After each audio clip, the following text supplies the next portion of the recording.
Hi, I hope you're well. In this one, I'm taking a quick first look at this Sealey orbital sander, a sander that clearly takes inspiration, let's say, from the Merkur Deos in much the same way that the Sealey 150mm random orbital sander was an homage to the Merkur Deos. So I used the Merkur Deos and Deos exclusively last year, 2023, and I gave those sanders away at the end of the year. As I said recently, I'm continuing with my long-term experiment of just using two sanders, a 6-inch random orbital and a smaller orbital or palm sander for all of my work, and I'll be using the Festool ETS EC155 as my random orbital sander of choice for the next 6 months. This is on loan for a long-term test from Festool UK, and thank you so much to them for that. But it did give me a bit of a dilemma as to what to use for my orbital sander of choice. If you don't know, then orbital sanders are often described by sheet size. A standard sheet of sandpaper is 230 by 280 millimeters, a paper size that's unique to the abrasives industry as far as I can tell. Sanders traditionally come in half sheet, quarter sheet and 1/3 sheet sizes, and it's how we end up with rolls of abrasive at 115 millimeters wide, half a sheet. Now these are all quite large pad sizes. This cheap Silverline sander that I bought for the basic build videos is a 1/3 of a sheet sander, and I've always preferred a slightly smaller size, my personal favourite being the 80 by 133 millimeter pad size of the Festool RTS 400, an equally oddball size, it has to be said, but for me it's the Goldilocks of abrasive sizes, not too small, not too big, just right. Unfortunately, there aren't many sanders that make use of this size abrasive. The Festool RTS 400 as mentioned, and the Merkur Deos that I used all last year are the two top tier models. There's a blue Bosch GSS 160 that I looked at a few years back that's surprisingly still the entry-level model. And then there's a couple of brands that don't really have a large presence here in the UK.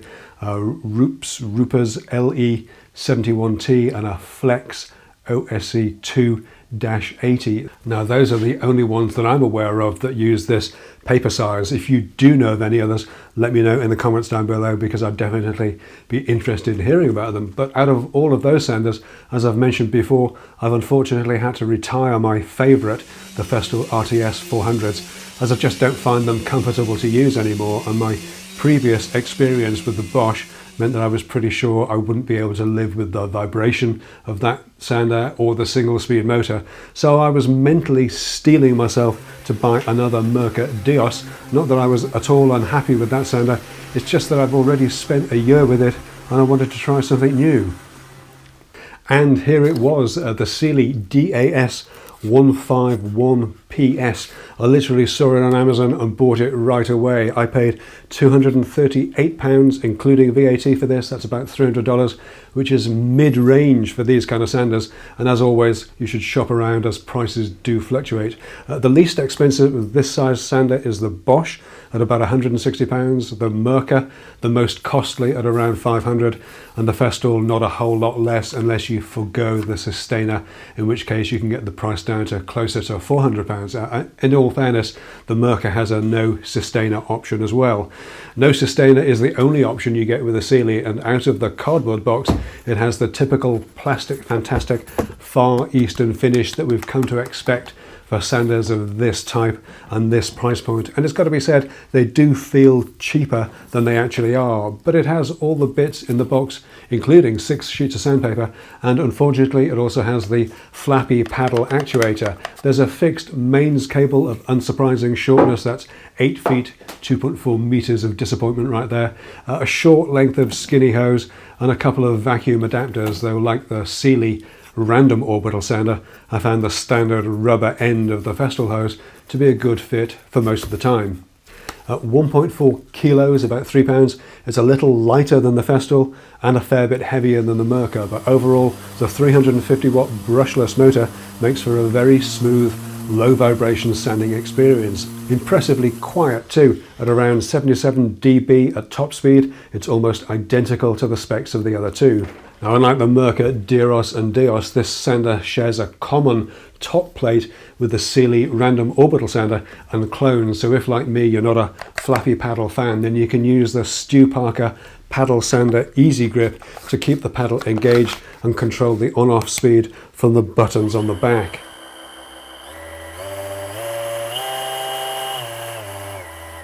Like the Merca Deos, it's a small orbit 3mm sander, so perfect for finishing and intermediate sanding of small projects and edges. That's what I've been using this for over the last week or so. 10-Minute Workshop Plus members know all about this little project, and that should be revealed in the next couple of weeks, so stay tuned for that one. So overall, I'm not seeing any major problems with this as far as I can tell. Mine does have a slightly faulty display, a faulty readout with the left side of the numbers missing. Honestly, if you can't tell the difference between speed 3 and speed 8 when the sander fires up, then you probably shouldn't be sanding with it. But it is an irritation not worthy of a return in my case, but an indication perhaps that the general look and feel isn't quite as premium as the price might suggest. But it's small, it's light, it's quiet, dust collection seems very good. So what's not to like? Well, one odd little ergonomic thing that I have noticed that's different to the Deos is that there's not much space between the motor and the body. With the Deos, I could get 2 fingers in there comfortably. With this Sealey, I can barely manage one. Now, whether that becomes a big issue in longer term use or perhaps extended use in a single sanding session, then I guess I'll find out. And of course, I'll report back on that and all other aspects in due course. But in the meantime, if you're looking for a small, lightweight, quiet, brushless orbital or palm sander, particularly if this 80 by 133mm pad size appeals to you, then this is the one that's right in the mid-range price-wise, and I'd say it's well worth a look. But I'll call this one done for this week. Thanks so much for taking a look. In other news, the workshop clearance and changes to the overall layout continues. So be sure to join me in the next one when I'll be hopefully fixing my flickering lights and when I'll be opening this box to see what's inside. That's all for now though. Thanks so much for stopping by, and I'll see you all again very soon. All right, take care.